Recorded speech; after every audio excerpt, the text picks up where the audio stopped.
Hello guys, welcome back to our programming series, Programming with C. In our former video, we treated Printf and we'll be treating Scanf in this video. Scanf, as I said earlier on, works like Printf but the direct opposite. We'll delve in very soon, so buckle up and let's get started.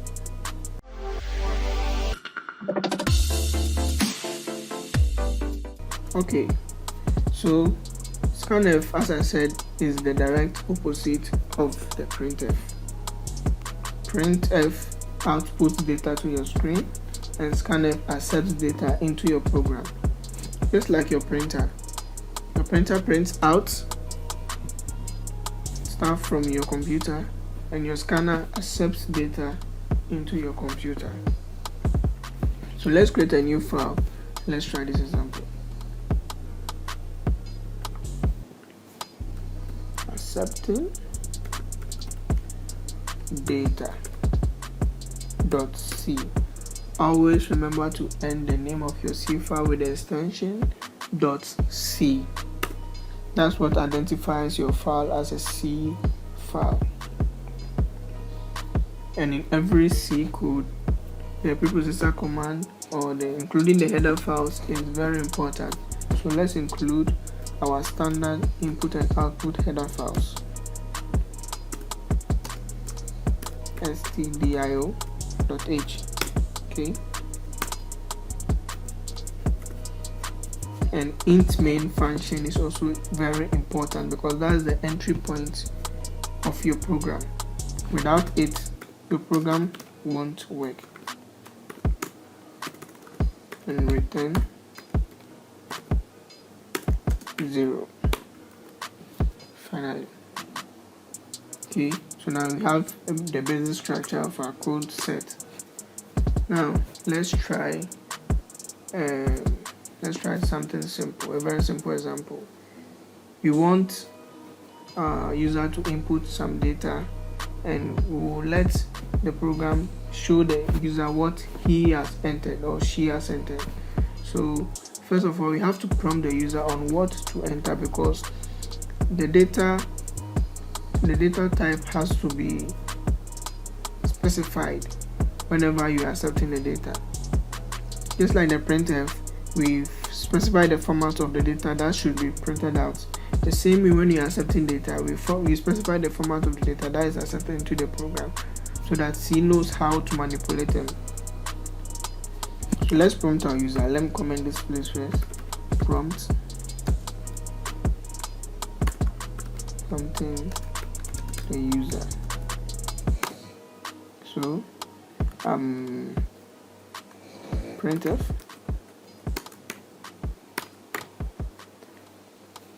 percentages, so that it's a string. Now enter a number, give a space, terminate. Okay, so when we run this, it's obviously supposed to print enter a number on the console or on the screen here.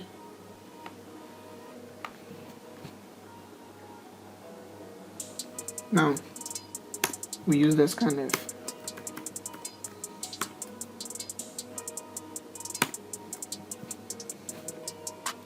Just as the printf, we also specify the format of the data which is being entered into your program. And as the prompt says, enter a number, which means the user will enter a number. So what format specifier do you think we would use in this case? The %d, that's decimal. Okay.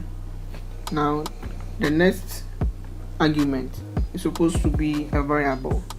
A variable is a container used to keep data in the memory space of your computer when running a program. We'll treat that into details in the next video. So I have to enter the address and then the name of the variable. But I realized that the name of the variable has been underlined, which shows that there's something wrong. It says identifier number is undefined. This is trying to tell us that this does not exist anywhere in the code, so it doesn't know what to do with it, or it doesn't know what it is. So we have to tell the program what number is. So int number. This line tells the program that this is a variable and it's an integer. So the integer here identifies this variable as a number. Let me change the number so that it doesn't seem confusing. I'll name this variable A. Okay, so int A. Let me replace this with A. So this tells the program that then this A is a variable, and this variable can accept numbers and numbers only. Anything apart from numbers should generate an error or give us a wrong output. Realize that there's a special symbol here in front of the variable, which is unusual. This is called the ampersand, as others try to refer to it as the end sign. In this case, it's used to get the address of the variable in the memory space and then passes the value into the memory. It's just like adding your address to a purchase you are making online. The sellers use your address to identify your location and then send the items to you. I believe this is much relatable. Okay, so now we have to print or display what the user has entered to him so that he knows that this is what he or she has entered. So printf. Now we tell the user this is what you entered, space percentage D, because it's a number.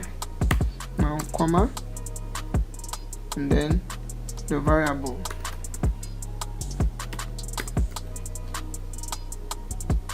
This might seem strange to you because in the previous video we used printf, the format specifier, before the string hello world. Make them do this. Okay. This is the format we use, but this time it seems it has been turned the other way around. It's the same thing. You should also know that the format specifier can also be used as a placeholder, which means it stands in place of the content you want to put there, be the variable or the data passed to the function. So in this case, it will stand in place of this variable. That's what the user will enter. Because we do not know what it is, we use this to show the standing position of it in the program. So as soon as the user gives us that data or gives us that value, and then it replaces it with it at this position. So let's run our code and let's see the outcome.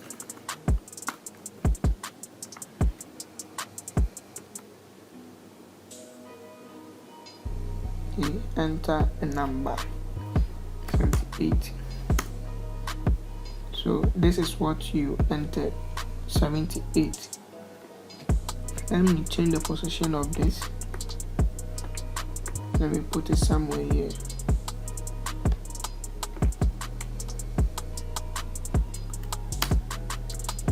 And make it 78 is what you entered. So this will be used in place of this. So when the user places the value into the variable, it will be replaced here. Realize that in the former program, %d was placed at the end, so the value that the user entered was also placed at the end. This time, %d or the placeholder or the format specifier has been placed in front. Let's see if it also placed the value in front. So let's run our code. Enter a number. I'll use the same number so that it will be easy to refer to. 78. Realize that 78 is put in front. So the statement says 78 is what you entered. It can also be put in the middle or anywhere in the sentence or the statement or the string that is put in the Printf function. So this is how Scanf works with integers. Let me comment this. Now come down. Let's try this with a single character. So let me create a variable for a single character. For the identifier of a character is char. Some call it char, some call it car, or I don't know how to call it, so I just say character just to be sure of what I'm saying. So I'll name this B. So B is a variable which is a character variable. So it can hold only one character, be it A, B, C, D, E, F, G, H, or whatever, or even numbers that are recognized as a single character or symbols. So now I'll just duplicate this.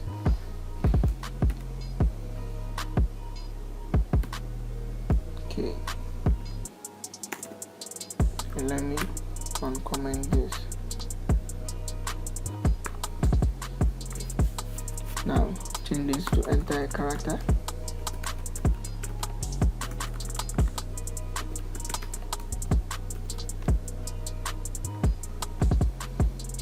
And this Scanf character should be what? %C character here.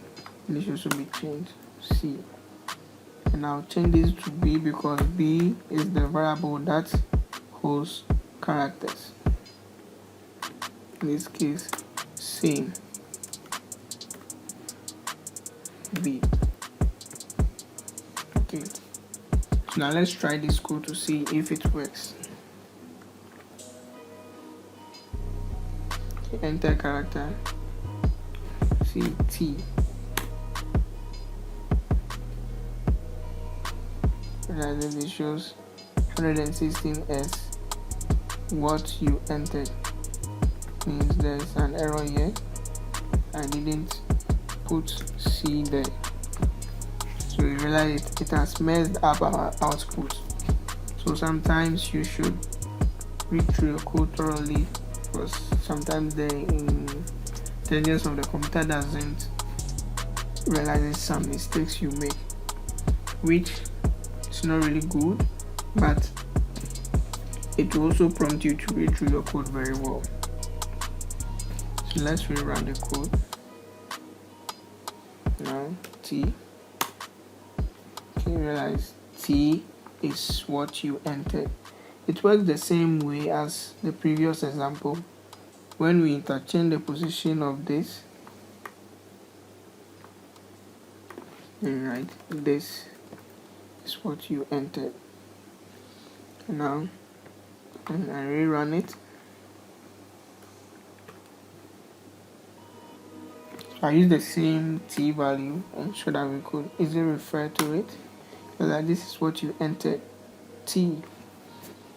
So it works just the same way it does with the integers. It will also work the same way with floats. It also works the same way with string.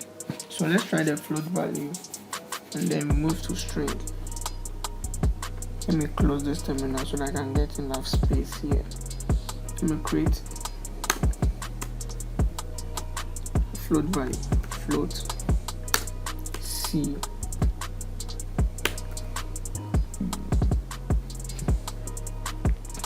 You do realize that I have left spaces or lines in my code. It's not something official, but something I personally do to make my code more readable and appealing to look at. For some codes are very good, but they might look messy because they are compact together and you cannot read it very well.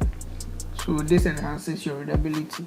Though sometimes when you keep your code compact, it reduces the size of the file, but it's significant in some cases. But as a beginner progressing to be a pro, I would recommend you give space in your code so that it can be readable by yourself or any other programmer. So let me comment this as well. But before, let me duplicate this.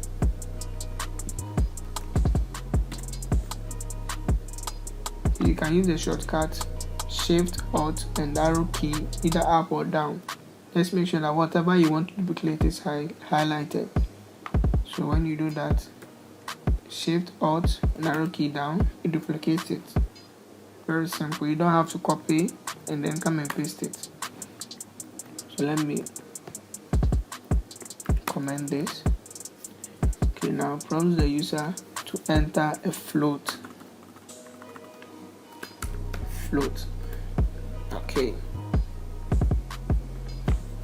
Now, since it's a float, the format specifier has to change to the percentage f and the variable c, because c is the variable that holds floats, as you can see here. And this also has to change to f and the variable should be c. Please don't be confused with this c and this c as a format specifier. This c is a variable. It's a container that holds the float value that the user will input into the program. Please don't be confused with these two. Okay, now I think we are set. Let's run our code again. So a float is a decimal value, so 2.457. So this is what you entered, 2.347000. Well, let me try this again. F6. This time I just input a whole number. Realize that it ends it with 0.000. So it shows the decimal value of any number you enter. I think it works fine. So let me just duplicate this. Shift, Alt, arrow key down. Okay, let me step this one a bit and let me comment this. Now this time we are going to try it with a string. But the string is a bit tricky because C sees strings as an array of characters.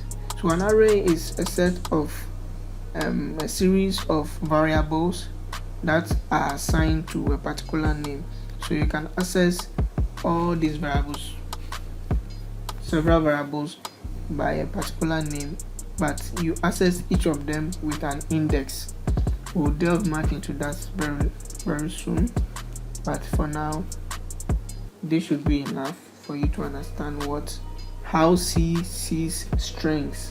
Okay, so it just as a character, so CHR, and I'll make this STR to represent strings. But this time we put in front square brackets. You realize that it's underlined. Say it's a incomplete type is not allowed. It's incomplete because we have to specify the size of that array. Because C is much into memory management, it requires you to show the size of arrays or a string whenever you are using it, because if you do not specify that, it could make your code very buggy. It could mess up your memory management or memory allocations, which is obviously not good for your program. So I'll make this 10. Okay, now we are saved there.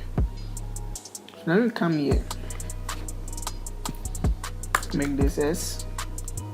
So make this S. Change the variable to str because that's the variable that's meant to hold strings. S variable to hold string str. Since the size of our string variable is 10, we can't enter characters or a string more than 10. Okay, so let's say I want to enter my name, Kobe. Fine, Kobe, KHOBBY. So that's 6 characters, so it will fit into this array. But let's say you do something like Benjamin or something longer, it will generate an error because what you are entering is larger than the array, or it will take what is up to and leave the rest. So let's say you are trying Benjamin, so to take the BENJAMINE.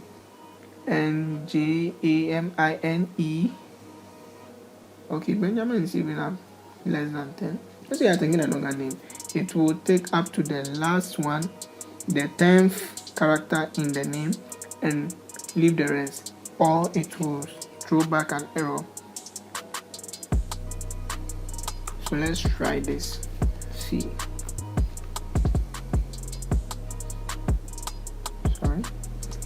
Let me cancel this. Supposed to enter a string or a word. You could add a warning. Should not be more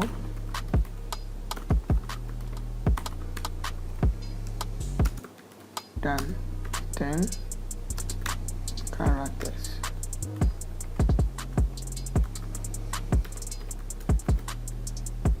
Okay, now let's rerun this. Okay, so enter a string or a word should not be more than 10 characters. So I'll type the name, Kobe.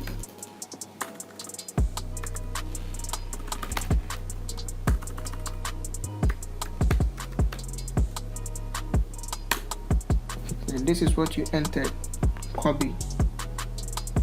Simple as that.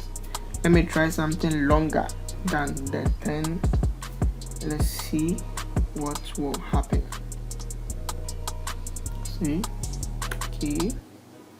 KHOBBY KULTIZ. Okay, see, it just takes what it can and leaves the rest. Alright, so let me show you this. I would not really recommend this, but it could come in handy sometimes. See here, we allocated the size of the string or the array variable. This time we'll make it empty, but we'll initialize it with an empty string. So in this case, it shows that it has one value, and interestingly, it didn't show any error. And look at how this will work.